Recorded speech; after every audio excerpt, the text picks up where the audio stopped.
বলছি যে mayor MP মন্ত্রী আসলে যেরকম একটা বিষয় ফলপ্রসূ হয় পালন করার জন্য অধিদপ্তর দিবস পালন করা দরকার মহিলা ও শিশু অধিদপ্তর থেকে আমরা কি মাতৃত্ব করেন ও আচ্ছা এটার কথা ঠিক আছে সুন্দর কথা সেলাই মেশিন সেলাই কাজ শিখতে পারে সেলাই কাজ বিভিন্ন ট্রেনিং পাই আর কি হ্যাঁ আমরা থাকতে পারি আমরা প্রতিবাদে মানুষের ট্রেনিং এ অন্তর্ভুক্ত করবো আমিও খারাপ কিছু করি না আমরা বলছি যে আমি বলছিলাম কি জানো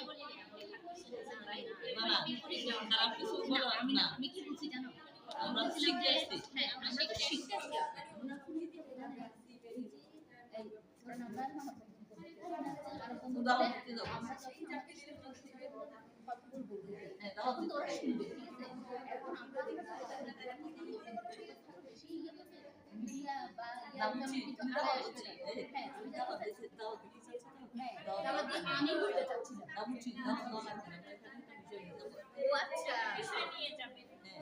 এবারে বুঝছি আর আমরা নারী দিবস করবো নারী দিবসে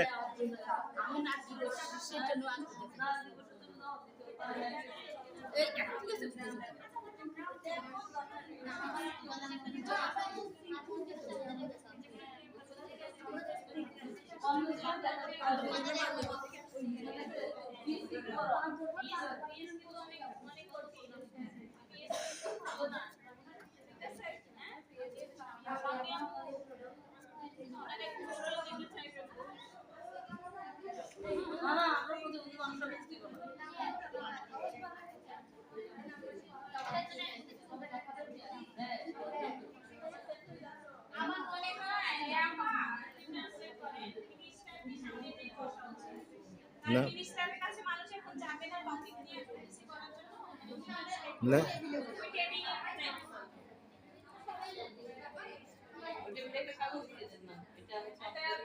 বালাঘাট ইউনিয়ন থেকে আসছি। ওখানে আপনি জানবেন যে পার্বত্য চট্টগ্রামের মধ্যে বালাঘাটা ইউনিয়নটা খুবই প্রান্তিক পর্যায়ের একটা গ্রাম। তো ওখানে আমরা আমার মতো আরো অনেকেই প্রতিবন্ধী ভাই বোন আছেন, আপনি হয়তো দেখে বুঝতে পেরেছেন আমরা এখানে সবাই প্রতিবন্ধী ভাই বোন অনেক কষ্ট করে এসেছি। তো ওখানে সরকার তো আমাদের জন্য অনেক আইন করে দিয়েছেন, সেখানে আমাদেরকে বলা আছে যে প্রতিবন্ধী সুবর্ণ নাগরিকের কার্ডের কথা বলা আছে, যে কার্ডটা করলে আমরা বিভিন্ন সুযোগ সুবিধা পাবো, সেটা হয়তো আপনিও জানেন। এখন আমরা বেশ কয়েকজন গিয়েছিলাম মেম্বার, আমাদের এলাকার মেম্বারের কাছে। তো মেম্বারের অফিসে গিয়ে আমাদেরকে প্রতিবন্ধী কার্ড করে দেওয়ার নাম করে ওনারা অনেক টাকা পয়সা নিয়ে নিয়েছে। তো একের পর আমাদেরকে ডেট দিচ্ছে, হয়নি, হবে, আরো টাকা পয়সা লাগবে, এরকম আমরা আমাদের গ্রামেরই এরকম অনেক প্রতিবন্ধী ভাই বোনই কিন্তু